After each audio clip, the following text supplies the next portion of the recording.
Out on the open savannah, where there is nowhere to hide and no one to hear a cry for help, a baby lion barely weeks old was backed into a corner. 6 hyenas surrounded him, patient, silent, and in no hurry to kill. The terrifying part wasn't that death was coming. It was the question no one could answer. Why was a lion cub completely alone? And when a human finally appeared, no one knew that this single moment would unleash a chain of life or death choices, expose an unseen crime, and lead to an act that should never exist in the wild. The heat had settled over the land long before the sun reached its highest point. In this part of the southern Serengeti, the dry season stripped the earth down to its bones. The ground was cracked and pale, the air heavy with dust, and the low shrubs offered no real shelter, only the illusion of it. Nothing moved without being seen, nothing survived by accident. At the bottom of a shallow, dried-out gully stood a baby lion. He was barely a month old, small even by the standards of a cub, his ribs faintly visible beneath a thin, dusty coat. His legs trembled, not just from fear, but from exhaustion and thirst. He had wandered too far, chased a scent he didn't understand, followed a sound that no longer existed. Now there was no way back up the steep, crumbling sides of the gully. The walls around him had become a trap. 6 hyenas emerged from the scrub one by one. They did not rush him. They never did. Hyenas were patient, and patience was often deadlier than speed. They spread out slowly, placing themselves at careful angles, cutting off every possible escape. One circled behind him, another climbed the ridge above, while the rest closed in from the front. Their bodies were lean, their jaws relaxed, their eyes bright with calculation rather than hunger. The cub turned in a tight, unsteady circle, his paws slipping on loose dirt. He opened his mouth to call for his mother, but the sound that came out was thin and broken, more breath than roar. The call drifted across the empty land and vanished without an answer. No deep rumble responded. No protective shape appeared on the ridge. No pride came running. The hyenas noticed that too. They edged closer, step by deliberate step. One lowered its head, testing the cub's reaction. Another let out a soft, breathy chuckle. Not a signal to attack, but a reminder that time was on their side. The cub snapped weakly at the air, trying to look larger than he was, trying to summon instincts his body was not ready to support. He stumbled instead. That small loss of balance was all it took for the circle to tighten. Dust rose around him as Paws pressed into the earth. The cub's heart raced so hard it seemed to shake his entire body. He pressed himself against the gully wall, feeling the rough dirt crumble under his weight. There was nowhere left to go. And yet the hyenas still did not strike. They hovered just beyond reach, watching, waiting. Predators understood patterns, and something about this scene did not fit. A lion cub alone, in the open, in the middle of hyena territory, without a mother in sight. It violated one of the oldest rules of the savannah. Lionesses did not abandon their young, not here, not ever. The cub cried again, louder this time, his voice cracking with panic and fatigue. His call carried desperation, not defiance. It was the sound of a life that knew it was running out of time. Still, the land remained silent. Above them, the sky shimmered in the heat. A lone vulture circled high overhead, then another joined it, tracing slow, patient loops. Death was already taking notice. In places like this, survival and loss were never far apart, and the line between them was often measured in minutes. One hyena stepped forward and snapped its jaws inches from the cub's face. The cub flinched so hard he nearly collapsed. The others shifted, adjusting their positions, preparing for the final move. This was how it always ended: confusion, fear, and then nothing at all. But before the first bite could land, a distant sound cut through the stillness. At first it was faint, almost lost beneath the wind. Then it grew louder, an unfamiliar growl, low and mechanical, rolling across the dry ground. The hyenas froze. Their ears twitched. Heads turned toward the horizon. The cub lifted his head weakly, blinking against the dust. The sound did not belong to this world of claws and teeth. It was the sound of something foreign, something unpredictable, something that had no place in the rules of the wild. The hyenas hesitated. In the savannah, hesitation could mean survival, or it could mean disaster. And in that brief pause, with 6 predators poised around one exhausted baby lion, the balance between life and death began to shift. Far away, unseen beyond the scrub and heat haze, a decision was about to be made, one that would pull human intervention, wildlife conservation, and the fragile hope of animal rescue into a story that should never have existed in the first place. The circle had closed. What happened next would change everything. The sound that reached the gully did not belong to the savannah. It rolled across the dry ground in uneven waves, louder now, vibrating through the brittle grass and cracked soil. The hyenas backed away a few steps, their bodies tensing, their confidence shaken, but not broken. They did not flee. They never fled easily. Instead, they watched, heads tilted, calculating whether this new presence was a threat or merely another distraction. The baby lion did not understand the sound. He only knew that the pressure around him had loosened. His breathing slowed just enough for him to lift his head. Dust clung to his whiskers. His tongue hung dry and heavy in his mouth. He tried to stand taller, but his legs shook again, betraying how close he was to giving in. From the ridge above, the hyenas could see farther than he could. They saw a lone vehicle cutting through the scrub in the distance, its path uncertain, its speed uneven as it navigated the unforgiving terrain. It was not moving with urgency yet. Whoever was inside had not seen the gully. Not yet. The cub let out another cry. This one was weaker than the last, a thin sound stretched tight by fear and thirst.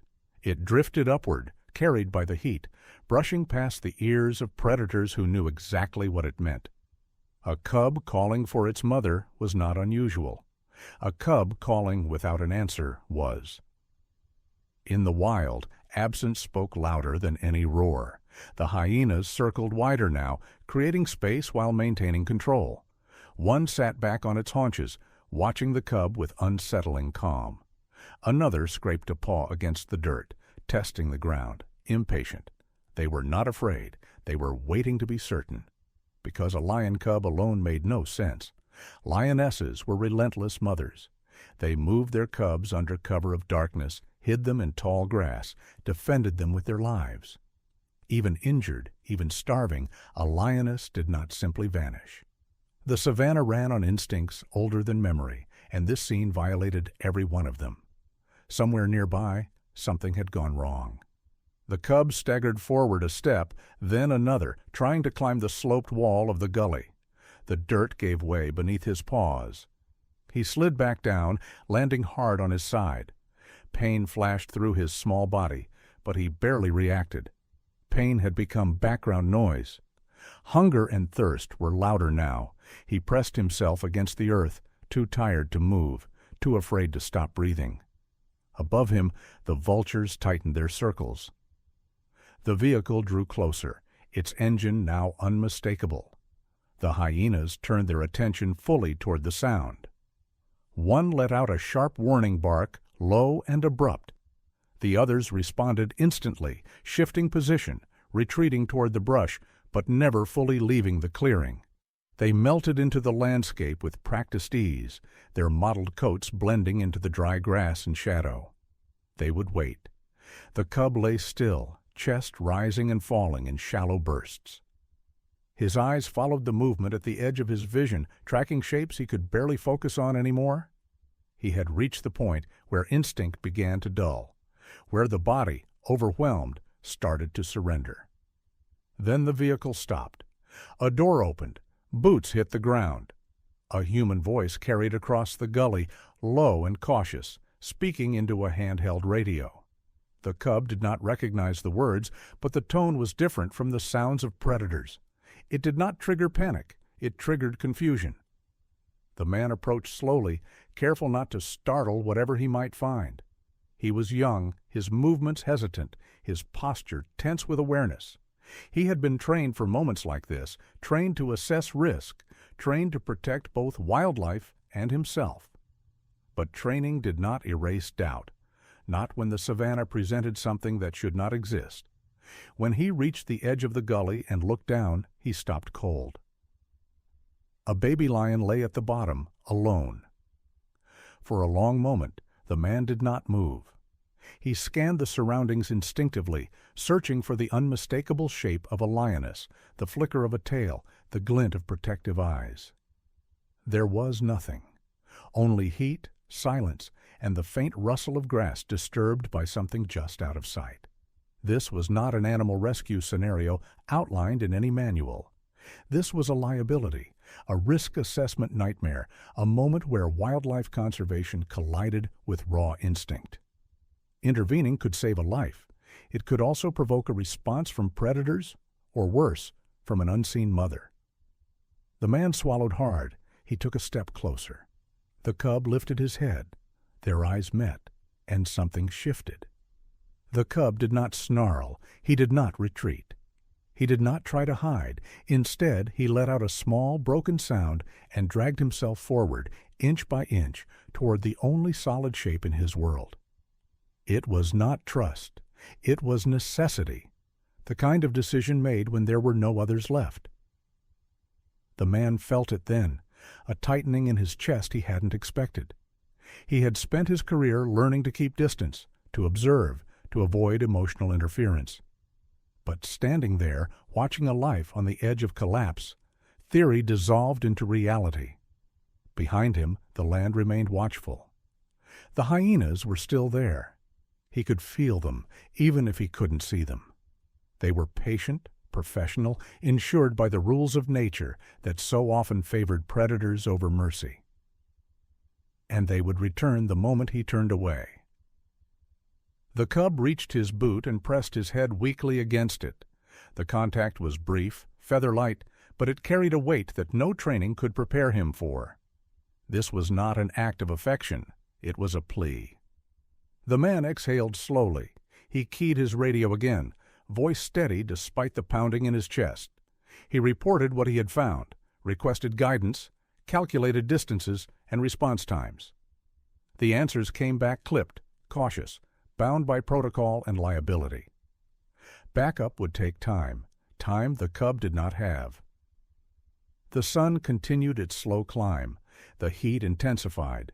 The vultures descended a little lower, and in that exposed gully, with predators waiting and rules breaking down, one truth became impossible to ignore. This cub should not be alone. Yet he was, and whatever had taken his mother away was still close enough to matter. The young ranger stood at the edge of the gully longer than he meant to. His name was Ethan Walker, and he had been assigned to this sector less than 9 months ago. On paper, it was a quiet region, low tourism traffic, limited human activity, mostly routine patrols meant to discourage poachers and monitor wildlife migration patterns. Nothing in his briefing suggested he would face a decision like this alone. He glanced once more at the horizon, searching for movement that wasn't there. No lioness, no dust cloud from a returning pride. Only heat and distance and the faint echo of scavengers waiting for the inevitable. Every instinct told him this situation was wrong. Every line of training warned him not to interfere unless absolutely necessary. And yet, the cub was still alive. Ethan slid down the gully slowly, careful with his footing. The loose earth shifted under his boots, sending small cascades of dirt toward the cub. The lion flinched at first, then froze, watching him with wide, glassy eyes. Ethan stopped immediately, raising his hands, lowering his posture, doing everything he had been taught to appear non-threatening. He spoke softly, not because he believed the cub understood his words, but because silence felt heavier somehow. The hyenas had retreated farther into the brush, but Ethan knew better than to think they were gone. He could sense them the way seasoned rangers learn to, through the stillness that followed movement, through the absence of birdsong, through the unnatural quiet that meant predators were close. They were waiting to see what he would do. He reached for the flare gun clipped to his vest. His fingers hovered there for a second too long. Using it now would scare the hyenas back, but it could also escalate the situation. A flare meant noise. Noise meant attention. And attention in this part of the savannah sometimes came from the wrong kind of people, those who saw wildlife not as something to protect, but as something to exploit. Poaching had become a growing concern again, driven by black market demand and the false promise of quick profit. Ethan had seen the consequences before, and they never faded easily. Still, doing nothing was not an option. He raised the flare gun and fired it into the open air above the gully. The red streak cut through the pale sky, hissing and crackling before exploding in a sharp burst of light and sound. The effect was immediate. The hyenas sprang back, startled, scattering into the tall grass with irritated barks and sharp laughter. For a brief moment, the gully was quiet. The cub startled at the noise, scrambling backward, then stopping when he realized the pressure had lifted. His breathing came in shallow bursts, his chest fluttering like a trapped bird. Ethan lowered the flare gun slowly, scanning the perimeter again. The hyenas had moved, but they had not left. He could see their shapes now, half hidden, watching him with renewed interest. This was not a victory. It was a delay. Ethan approached the cub carefully, kneeling a few feet away. Up close, the damage was clearer. The cub's coat was dull with dust. His eyes were sunken. His small body carried the unmistakable signs of dehydration. In the harsh African dry season, even adult animals struggle to survive without reliable access to water. A cub this young stood little chance on his own. Ethan felt the weight of responsibility settle heavily on his shoulders. If he walked away now, the cub would not last another hour. He reached for his radio again, reporting the escalation, requesting immediate backup, veterinary support, and guidance. The response came back, measured, cautious. Help was on the way, but distance and terrain made timelines uncertain. This was the reality of remote wildlife management. Resources were stretched thin. Decisions had to be made in the field, often without a safety net. As Ethan listened, the cub made a small sound and shifted closer, dragging himself through the dust. He reached Ethan's knee and leaned against it, weak but determined. The contact sent a jolt through Ethan that no training manual could address. This wasn't a story about heroics or headlines. It wasn't about public relations or viral videos that raised awareness and donations for wildlife conservation. It was about one life, in one moment, depending entirely on a stranger. Ethan exhaled slowly and made a decision. He unclipped his canteen and poured a small amount of water into the cap, placing it carefully on the ground within reach of the cub. He did not force it. He did not touch the animal more than necessary. The cub sniffed the water, hesitated, then lapped weakly, spilling almost as much as he drank. It wasn't enough to save him, but it might buy time. Time was everything. Behind them, the hyenas shifted again, growing bolder as the initial shock wore off. One stepped into clearer view, head low, eyes locked onto the cub. Another joined it, then another. They were testing boundaries, measuring Ethan's resolve against their hunger. Ethan stood and moved deliberately between the cub and the brush, spreading his arms just enough to make himself larger. His heart pounded, but he forced his breathing to slow. Panic would only invite disaster. He knew this wasn't sustainable. He couldn't hold them off forever. He couldn't carry the cub across open ground without becoming a moving target. Every option carried risk, not just to the cub, but to himself. And still the alternative was unthinkable. Somewhere out there, the cub's mother should have been. Injured or lost, trapped or worse. She had vanished from a world where mothers did not disappear without cause. Ethan felt certain now that this wasn't abandonment. It was interruption. Whatever had taken her out of the picture was still part of this story. The sun climbed higher. The heat pressed down harder. The hyenas waited. And in that exposed gully, a young ranger stood between protocol and conscience, knowing that once he took the next step, there would be no turning back. Ethan did not plan to move the cub, at least not at first. He told himself he was only going to reposition, to create space, to see if the hyenas would retreat farther if he changed the angles. In wildlife management, small adjustments often mattered more than bold moves, but plans had a way of collapsing when instinct took over. He took 2 slow steps backward, never turning his back on the brush. The cub lifted his head immediately. At first, Ethan thought it was coincidence. Then he took another step, and the cub dragged himself forward again, claws scraping weakly against the dirt. His movements were clumsy, uncoordinated, driven less by strength than by urgency. He was not following out of curiosity. He was following because the alternative was unbearable. Ethan stopped. The cub bumped gently into his boot and leaned there, his small body trembling. Up close, the signs of distress were impossible to ignore. The cub's breathing was shallow. His flanks moved too fast for his size. Every so often, his tongue flicked out over dry gums, a reflex born of dehydration. In the unforgiving economy of the savannah, dehydration was often deadlier than wounds. Ethan scanned the perimeter again. The hyenas had closed the distance. Not rushing, not charging, just enough to remind him they were still in control. They had learned something in the past few minutes. This human was cautious, protective, predictable. Those were weaknesses predators understood well. He keyed his radio, lowering his voice as if volume itself might provoke an attack. He updated the base on the cub's condition, on the hyena's persistence, on the absence of any sign of a lioness. The reply came back strained, threaded with concern and constraints. Support teams were en route, but even under ideal conditions, response times in this sector were never immediate. Ethan knew this landscape. He knew the distances, the heat, the way animals moved when water sources shrank and territories overlapped. Waiting here was not a neutral choice.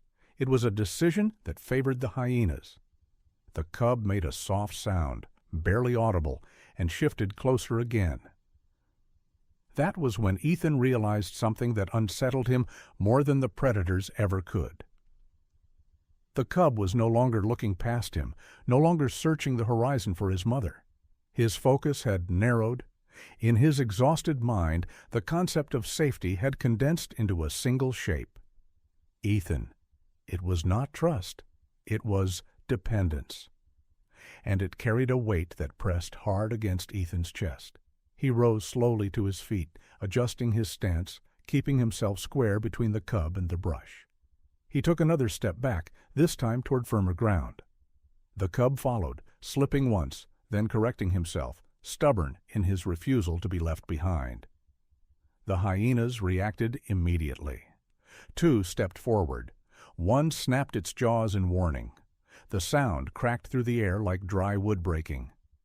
Ethan felt adrenaline surge, sharp and cold.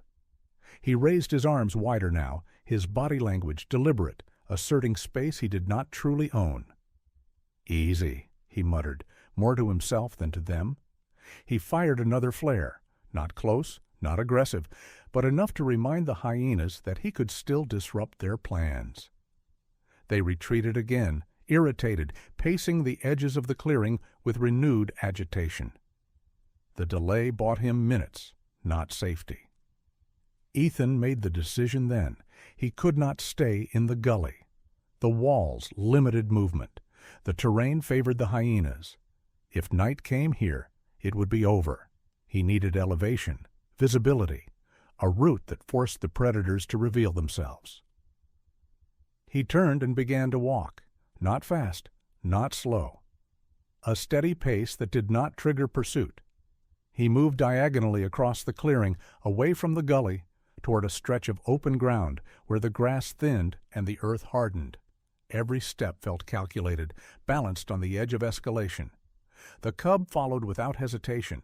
He struggled to keep up, stumbling, pausing, then forcing himself onward.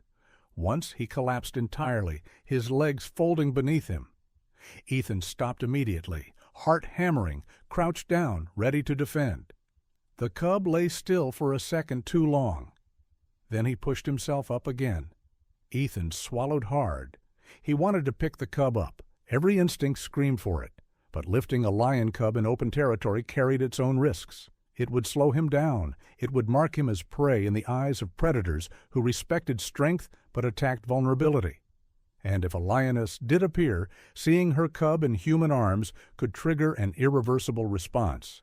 So he walked beside him instead, adjusting his stride, offering shadow where he could, blocking the worst of the sun. He poured another small cap of water when the cub faltered, careful not to overdo it. In extreme heat, even well-meaning help could become harm. Above them, the vultures descended lower still. They were not waiting for Ethan. They were waiting for the cub. As they moved, Ethan began to notice signs he had missed before. Disturbed earth. A broken branch bent low against the wind. A faint track pressed into the dust, larger than the cub's, older but not old enough to ignore. He slowed, studying it, hope and dread colliding in his chest. A lioness had been here, recently. The track was uneven, deeper on one side, as if the animal had been dragging weight or favoring a leg. It disappeared toward the west into a stretch of scrub no ranger liked to enter alone. Visibility dropped there. Sound behaved strangely. And predators often waited just beyond sight lines. Ethan felt the shape of the story shifting again. This was no longer a simple case of animal rescue. It was becoming an investigation, one that touched on wildlife conservation failures, on illegal traps, on the invisible costs of human activity that never made headlines but devastated ecosystems all the same. The kind of story that insurance reports and environmental assessments reduced to numbers, but that unfolded here in blood and bone and breath. Behind them, the hyenas followed at a distance. Ahead of them, the land closed in. The cub pressed closer to Ethan's leg, his small body brushing against denim and dust. He did not look back anymore. He only looked forward, trusting movement over stillness, presence over absence. And with every step away from the gully, Ethan knew the line had been crossed. He was no longer just delaying death. He was committed to finding the reason this cub had been left alone in a world where that was not supposed to happen. The land changed as Ethan followed the uneven track west. The open ground thinned into a patchwork of brittle grass and exposed stone, where the heat gathered and refused to move. Even the wind seemed reluctant to pass through. This was a place animals crossed only when they had no better choice, a corridor between shrinking water and rising danger. The cub struggled more here. His steps shortened, his head dipped low, and every few yards he stopped, sides heaving, as if his lungs could not keep pace with his heart. Ethan slowed with him, counting breaths, measuring the sun by the pressure it placed on his skin. The dry season had a way of turning minutes into liabilities. Out here, heat exhaustion did not announce itself loudly. It arrived quietly and stayed. Behind them, the hyenas followed. They did not hurry. They never needed to. One appeared briefly on a rise, then slipped back into the grass. Another shadowed the pair from farther left, keeping distance, keeping options open. Ethan felt their presence the way a swimmer feels a current, unseen, persistent, shaping every decision. He reached for his radio again and spoke in short bursts, conserving battery, updating positions and conditions. The replies came back with clipped concern. Terrain was slowing the response team. A vet unit was rerouting from the north. There were too many moving pieces and not enough time to align them. It was the reality of remote conservation work, plans drawn on screens meeting a landscape that refused to cooperate. The cub stopped and sank to his belly. Ethan crouched immediately, scanning the perimeter before turning his attention to the small body at his feet. The cub's eyes were half-lidded now, his breathing shallow and fast. Ethan poured a few drops of water into the cap again, watching closely as the cub lapped weakly, spilling most of it onto the dust. It helped, but not enough. Hydration bought minutes, not recovery. Above them, the vultures dropped lower, wings barely moving. One settled on a distant rock. Another joined it. They were not patient by nature, but hunger taught patience well. Ethan looked ahead and felt his stomach tighten. The tracks led into a shallow basin where the earth dipped and the vegetation grew sparse around a muddy depression. It had once been a seasonal water source. Now it was a dead zone, too dry to sustain herds, too predictable to offer safety. Predators passed through, scavengers lingered. The air carried a smell of old rot and exposed minerals. As they reached the edge, Ethan spotted more signs. Hoof prints, old, heavy, buffalo.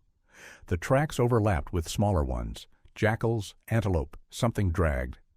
The basin had become a crossroads for desperation. The cub lifted his head suddenly and sniffed the air. His ears twitched. For a moment, something sparked behind his tired eyes, recognition or hope or memory trying to surface through exhaustion. He took 2 unsteady steps forward and then faltered again. Ethan followed his gaze and saw what he feared most: movement on the far side of the basin. A hyena stepped into full view, then another. They were closer now, emboldened by the cub's slowing pace.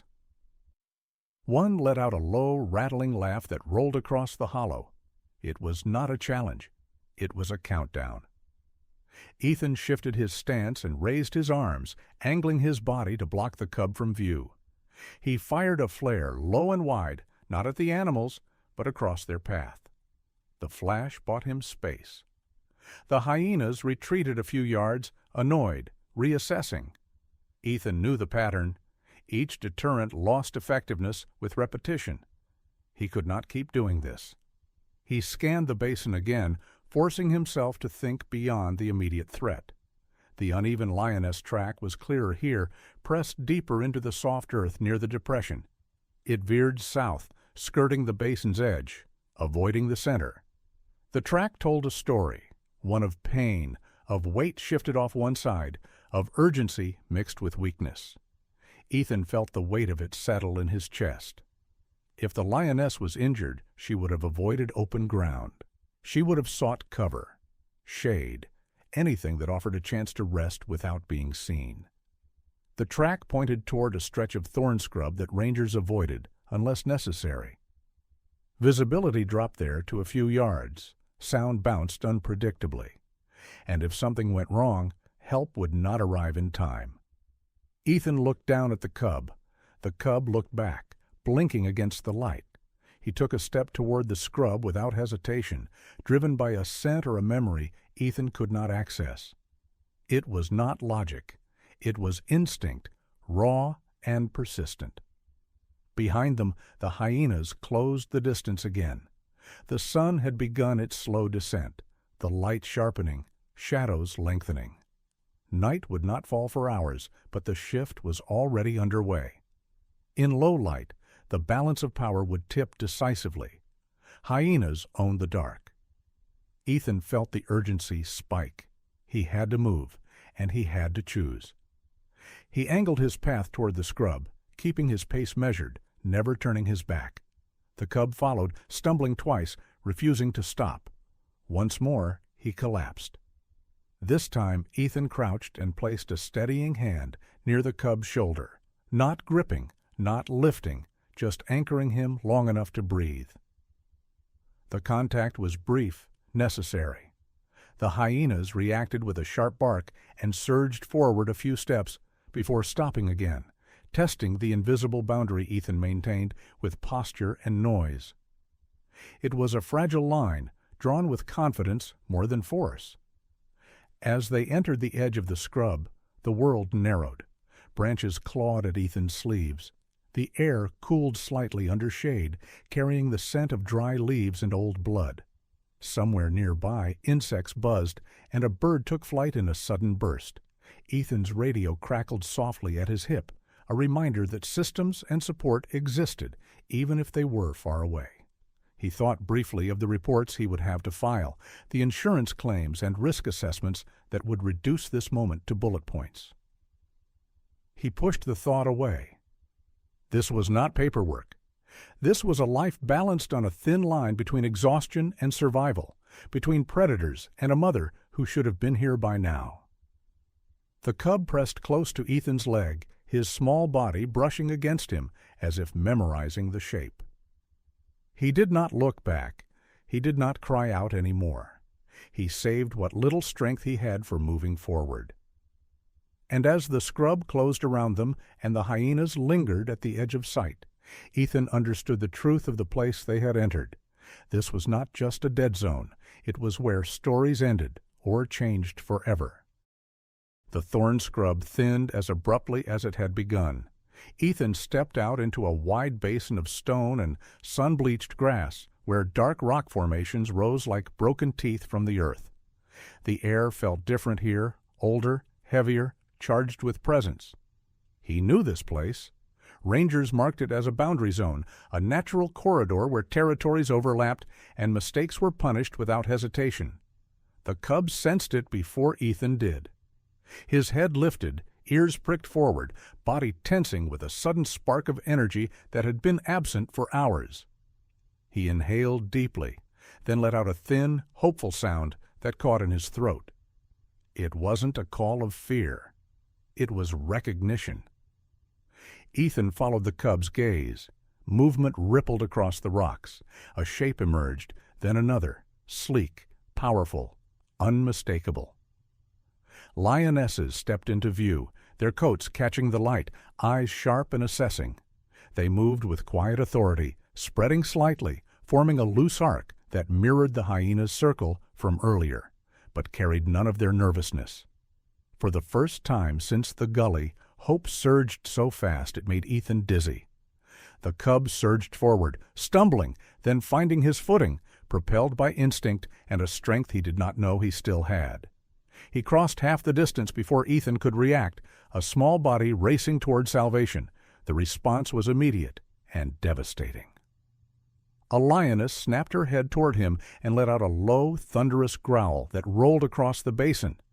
Another stepped forward, stamping the ground once, dust rising around her paw. The cub skidded to a halt, confusion flooding his face. He froze, caught between longing and terror. Ethan's heart sank. This was not his pride. A larger shape moved behind the lionesses, emerging from shadow with measured confidence. A young male lion stepped into the open, his mane still growing in but thick enough to frame a face marked by recent battles. His scars were fresh. His posture was assertive, possessive. This was a leader newly established, a lion who had fought hard for control and would not tolerate threats to it. His gaze locked onto the cub. The male lion did not rush. He didn't need to. He took a few deliberate steps forward, each one a message. The cub stiffened, then tried to retreat, paws scrambling on stone.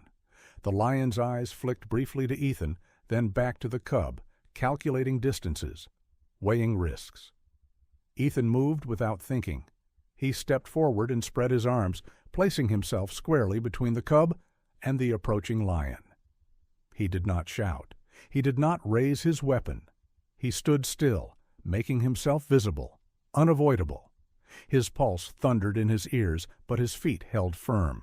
The male lion stopped less than 10 feet away. For a long, suspended moment, nothing moved. Ethan could feel the heat radiating off the lion's body, could see the rise and fall of his chest, the slow flex of muscles built for killing. The lionesses watched from behind, silent, their expressions unreadable. The cub pressed himself against Ethan's leg, trembling, his earlier hope collapsing into confusion. This was the cost of territory. The male lion knew what the cub represented: a huge bloodline, a rival's offspring. In the wild, allowing such a cub to live could invite future challenges, weaken authority, destabilize the pride. Instinct urged him forward. Reason urged caution. The human presence complicated everything. Ethan did not break eye contact. He had been taught that staring could provoke aggression, but turning away would signal weakness. He held the balance as best he could, breathing slow, steady, aware that any sudden movement could end both of them. Behind him he heard it, the faint, distant laughter of hyenas. They had followed. They always did. The male lion flicked an ear, registering the sound. His attention shifted, calculations adjusting. A fight here, now, would not be clean, not with a human present, not with scavengers circling the edges, waiting to capitalize on chaos. A wounded lion, even a victorious one, was vulnerable. The male lion growled again, deeper this time, asserting dominance, saving face before his pride. Then, slowly, deliberately, he took a step back. Another pause. Then he turned, never fully exposing his flank, and walked back toward the lionesses. They parted to let him through, their loyalty clear. One glanced back at the cub, her expression not cruel, just indifferent. This was not their responsibility. Ethan exhaled shakily, only realizing then how tightly he had been holding his breath. The cub made a small, confused sound and leaned harder into Ethan's leg, as if trying to understand why the world had rejected him twice in one day. Ethan crouched slightly, offering his body as shelter, even as his mind raced. They could not stay. This pride would not accept the cub, and lingering would only provoke another confrontation, one that might end differently. The hyenas' presence complicated everything further. Night was drawing closer, the shadows stretching longer across the basin. In the dark, visibility would vanish, and with it, Ethan's slim advantage. He backed away slowly, one step at a time, keeping his body between the cub and the pride. The lions watched but did not follow. Territory had been defended. The message delivered. When the rocks finally blocked the pride from view, Ethan turned and moved quickly, guiding the cub back toward the scrub. His thoughts churned with grim clarity. They had followed the wrong tracks. The lioness he was searching for was not with that pride, which meant she was still out there, alone, injured, and running out of time. As they slipped back into the thorny cover, the hyena's laughter grew louder again, closer now, energized by the shift they had witnessed. Predators understood opportunity, and this day was offering it freely. Ethan tightened his jaw and adjusted his grip on the flare gun. The cub should have been safe by now. Instead, they were deeper than ever, hemmed in by enemies, with daylight slipping away and no clear path forward, except the faint, uneven track Ethan had nearly ignored, the one that led away from every rule the savannah was supposed to follow. Ethan did not hesitate this time. The rejection by the pride had stripped away the last illusion of safety, leaving only urgency behind. He turned back toward the thorn scrub, his eyes searching the ground with renewed intensity. Somewhere beneath the dust and broken leaves was the faint track he had almost ignored, the uneven line that told a story of pain and retreat rather than strength. The cub followed without question. He moved slower now, each step shorter than the last, but something had changed in him. His ears stayed forward, his nose low, pulling information from the air that Ethan could not sense. It was as if a thin thread had tightened between mother and son, guiding him despite exhaustion. Instinct, older than fear, pushed him on. Behind them, the hyenas closed ranks. They were no longer content to linger at a distance. Shadows slipped between the brush, their shapes briefly visible before melting away again. Their laughter came in bursts, closer than before, carrying confidence sharpened by what they had just witnessed. They had seen the pride turn the cub away. They understood what that meant. Ethan felt the pressure of time like a hand on his back. He checked his radio again, but the response was unchanged. Teams were moving as fast as they could. Terrain, distance, and failing light worked against them. In this moment, the language of logistics felt hollow. What mattered was what lay ahead, not what might arrive later. The scrub thickened, branches snagging at Ethan's sleeves, thorns tearing shallow lines into his skin. He pushed through carefully, mindful of the cub behind him. The air grew cooler under the canopy, carrying the scent of dry leaves, old blood, and something heavier, something that made Ethan's chest tighten. The cub stopped suddenly. He lifted his head and let out a sharp, broken cry that echoed through the brush. It was different from before. Not fear, not confusion. It was recognition, raw and urgent. Ethan followed his gaze. Beneath a low acacia tree, half hidden by shadow, lay the shape of a lioness. She was massive, even in stillness, her tawny body stretched awkwardly against the base of the tree. At first glance, she looked lifeless. Her chest did not rise. Her ears did not twitch. The silence around her felt heavy, unnatural.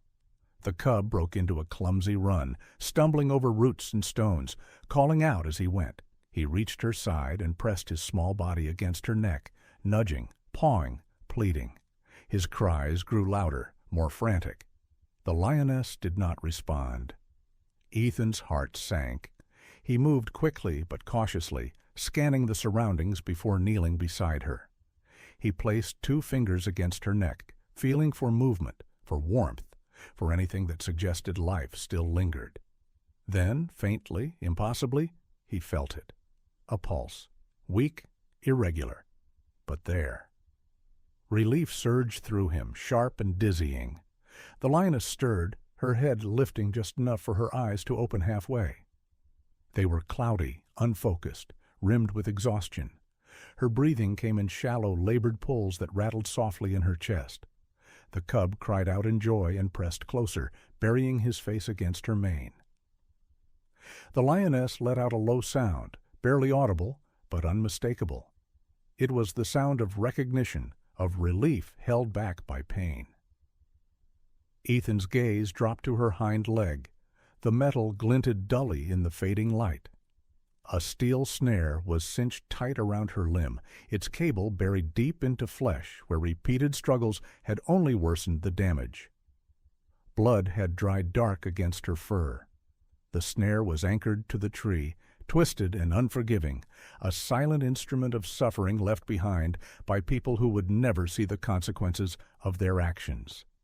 Everything fell into place. She hadn't abandoned her cub. She had been trapped. Ethan felt a surge of anger rise in his chest, hot and sudden. This was the hidden cost of illegal poaching, the kind that never showed up in glossy reports or fundraising brochures.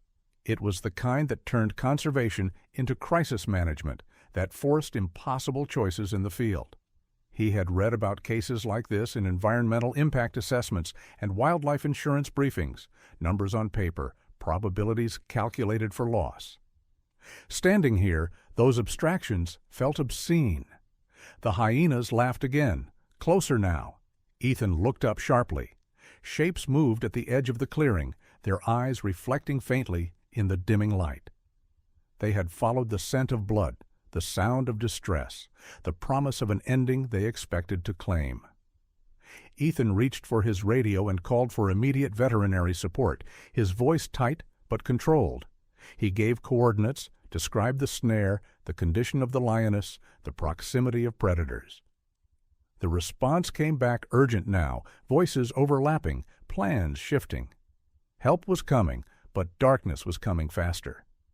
The cub stood protectively over his mother, his small body pressed against hers, as if daring the world to try again. He growled weakly toward the brush, a sound far too small to carry threat, but heavy with intent. Ethan stood and positioned himself between the family and the hyenas, flare gun ready, mind racing through options. He could not move the lioness alone. He could not abandon them. Every decision narrowed into a single truth. This was the moment everything hinged on. The snare gleamed dully beneath the tree. The lioness's breath shuddered. The cub refused to leave her side. and the hyenas, patient as ever, waited for night to finish what the trap had started. Somewhere beyond the scrub, engines were moving, people were mobilizing, systems were finally aligning. But here, under the acacia, survival depended on holding the line, on buying time in a world where time rarely showed mercy. Ethan tightened his grip and set his feet. The story had reached its quiet center, and the next few minutes would decide how it ended. Darkness crept in by degrees, not all at once. The sun slid low behind the thorn scrub, and the air cooled just enough to sharpen every sound. Hyenas moved closer, their shapes slipping between shadows with practiced ease. Ethan could feel the pressure of them now, like a tightening ring. He fired a flare wide, then another, forcing distance without inviting a charge. Each burst of light bought seconds. Seconds were everything. The cub stood over his mother, legs braced, head low. He growled again, thin, defiant, astonishing. The lioness stirred, breath rattling, eyes flickering open and closed as pain pulled her back under. The snare bit deeper when she moved, the cable singing faintly against bark. Ethan knelt and steadied her with his voice, slow and even, the way he'd learned to speak during high-risk animal rescue operations. Calm could travel faster than fear if you let it. Headlights appeared through the brush like a promise made visible. Engines cut, doors opened, voices carried, measured, urgent, practiced. The veterinary team arrived low and fast, spreading into positions without drama. A dart hissed, a sedative found its mark, and the lioness's breathing eased into a deeper rhythm. The cub protested, a small panic in sound and motion, until Ethan placed himself close enough for the cub to lean against his leg again. Tools flashed in the beam of headlamps. The cable was cut with care, tension released inch by inch.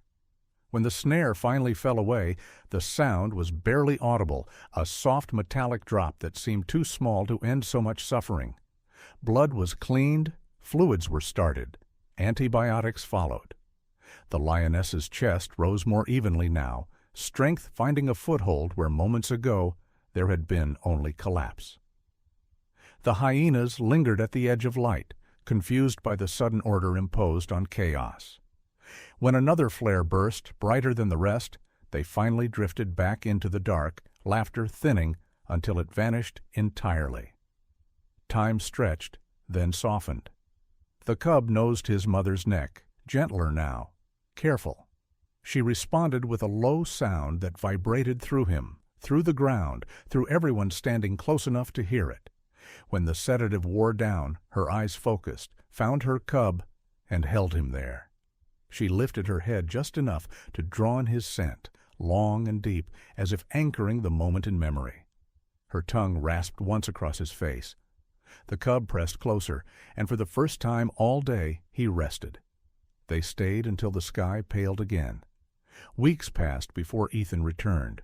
Reports were filed, assessments completed, numbers entered into systems that tracked outcomes and risk, necessary work for wildlife conservation and environmental protection, the kind that justified budgets and ensured future responses. None of it captured the quiet truth of what he found when he stepped back into that place. The lioness rose smoothly now, no limp, no hesitation.